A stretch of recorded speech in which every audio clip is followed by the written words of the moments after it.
Komið í sæl. Það hart sótt að dómsmálaráðherra þessa dagana vegna skipunarinnar í Landsrétt. Þess krafist á Alþingi að hún víki og til umræðu að leggja fram vantraust á hana. Umboðsmaður Alþingis hyggst blanda sér í málið en ekki fyrr en stjórnskipunar- og eftirlitsnefnd þingsins hefur lokið sinni rannsókn á málinu og hingað eru komin Helga Vala Helgadóttir, formaður stjórnskipunar- og eftirlitsnefndar og Birgir Ármannsson, þingflokksformaður Sjálfstæðisflokksins. Verið velkomin. Takk.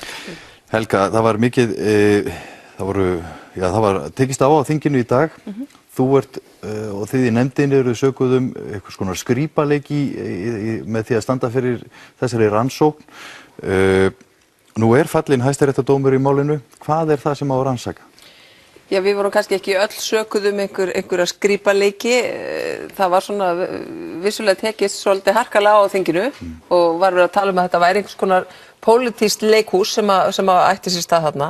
En það auðvitað og þingflokksformaður Sjálfstæðisflokksins veit það auðvitað og dómsmálaráðherra líka að það skylda á stjórnskipunar- og eftirlitsnefnd að hafa eftirlit með bæði þingi og framkvæmdarvaldi. Þannig að þetta bara skylda nefndarinnar. Hún hóf þessa skoðun í sumar og það var ákveðið að bíða með að fara yfir málið á meðan að málið var hjá dómstólum.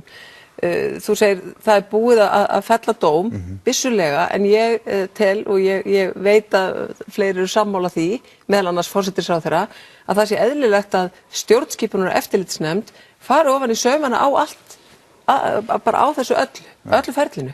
Bæði ráðherra og hvernig hún svona hunsaði þær ráðleggingar sem hún fékk, en líka þingið. Hvernig stóð þingið sig? Þingið átti að vera einhvers konar svona varnagli við þetta framkvæmdavald og við sjáum hvernig fór. Birgir, nú liggur fyrir að Sigríður Andersen taldi sér ekki skylt að fylgja þessum leiðbeiningum frá lögfræðingum 3 ráðuneyta sem ráðlögðu henni að rannsaka málið betur og Hæstiréttur staðfesti síðan skoðun lögfræðinganna að það var rétt. Hver eru viðeigandi viðbrögð ráðherrans? Við auðvitað hljótum að fara yfir þetta mál bæði á vettvangi stjórnskipunar- og eftirlitsnefndar og annar staðar og ég tek það nú fram að ég hef ekki gert athugasemd við það að þetta mál væri rætt á vettvangi stjórnskipunar- og eftirlitsnefndar. Það hins vegar ekki sama hvernig það gert og það þarf að vera dálítið skýr sýn á það hvað menn ætla að leiða í ljós og hvernig. Þannig að það sé ekki hætta á því að þarna verði einhvers konar pólitískur hráskinnarleikur eða skrípaleikur og það sem ég sagði í þinginu í dag var auðvitað af því tilefni að það kom fram í vefspjalli sem var birt á mbl.is að ákveðnir nefndarmenn í stjórnskipunar- og eftirlitsnefnd litu á þetta fyrst og fremst sem leik í pólitísku tafli og mér fannst full ástæða til þess að lýsa áhyggjum af því við þetta tækifæri. Nú varðandi hins vegar stöður ráðherra. Hver eru viðbrögðin? Hvernig á að bregðast við þessu? Viðbrögð ráðherra hljóta auðvitað að vera að fara yfir þær athugasemdir sem lesa má út úr dómi Hæstaréttar og fela í sér gagnrýni á hennar vinnubrögð. En núna liggur fyrir, má ég aðeins að skýra þetta.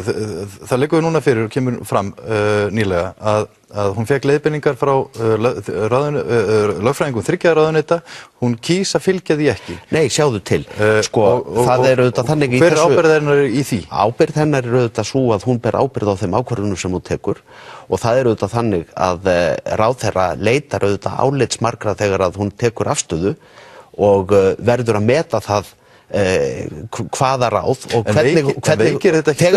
þegar að eins og í þessu tilviki það eru ábendingar það að það þurfi að rannsaka mál frekar og rökstyðja þá það ráðherra sem þarf að taka afstöðu til þess og gerði það í þessu tilviki hvernig hún gerði það.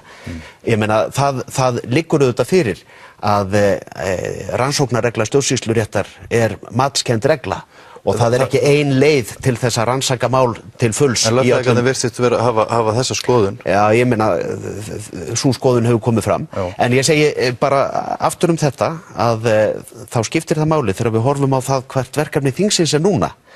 Það það að menn afmarki hvað ætla að skoða, hvað hefur ekki verið skoðað, Stjórnsýsla ráðherra hefur farið fyrir dómstóla og það hefur verið tekist á ákveðna þætti í því sambandi og það sem verkefni stjórnskipunar- og eftirlitsnefndar núna að afmarka hvað á hennar borði í þessum efnum og hvað hugsanlega á heima annars staðar. Ábyrgð ráðherra hins vegar á hana hlýtur fyrst og fremst að reyna í þinginu sjálfu. Þú spurðir Sigríði út í samskiptinnar til dæmis við Gunnlaug Claessen formann hæfisnefndarinnar. Hvað athugavert við þau? Já, þetta til dæmis hluti af þessum gögnum sem að koma núna til nefndarinnar sem ekki má greina í Hæstaréttardómnum. Hæstiréttur getur auðvitað ekki fjallað öll heimsins skjöl, fyrir utan það að Hæstiréttur hefur ekki endilega öll þau skjöl sem eru til inn í ráðuneytinu. Því að málsaðilar hafa jú forræði á málinu og ráða hvaða skjöl þau bera inn í dómsmál eins og þetta sem var þarna í héraðsdómi og Hæstarétti. En meðal gagna eru meðal annars samskipti milli ráðherra og formanns nefndarinnar þar sem hann vísar í fundi eða samtöl milli ráðherra og nefndar formannsins þar sem að ráðherran svona að koma með tilmæli til nefndarinnar hvernig hún vilja nefndin hagi störfum sínum og þetta kemur alveg skýrt fram í þessu bréfi, þessu svarbréfi formannsins og nú skal það tekið fram að þetta ekki sami formaður og átti orðastað við svo settan dómsmálaráðherra þegar þurfti að fara að skipa héraðsdómara núna á dögunum, heldur þetta annar dómsmálaráður, þannig að þetta auðvitað orðið frekar óþægilegt allt saman. En ég ætla aðeins að fá að bregðast við það því að þú spurðir þingflokksformann Sjálfstæðisflokksins út í ábyrgð ráðherra og þá allt í einu áttaði ég mig á þessum pólitíska skrípaleik eða þessu leikhúsi sem að þetta í rauninni er. Nú ég svona nýgræðingur á þessu sviði að ég fór nánast að hlæja þegar ég heyrði að ábyrgð ráðherrans væri auðvitað ábyrgð ráðherrans og svo gerist ekkert meira. Og þá spyr maður, hver þessi ábyrgð ráðherrans?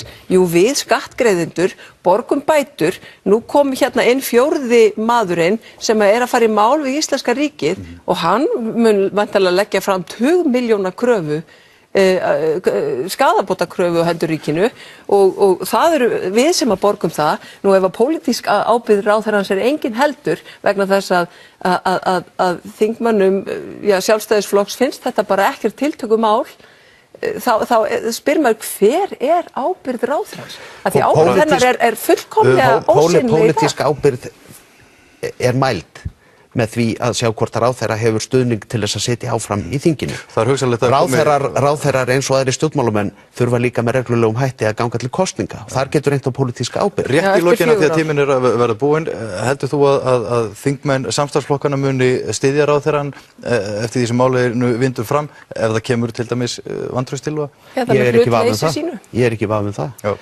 Takk fyrir þetta. Við komumst ekki lengra með málið núna í bili.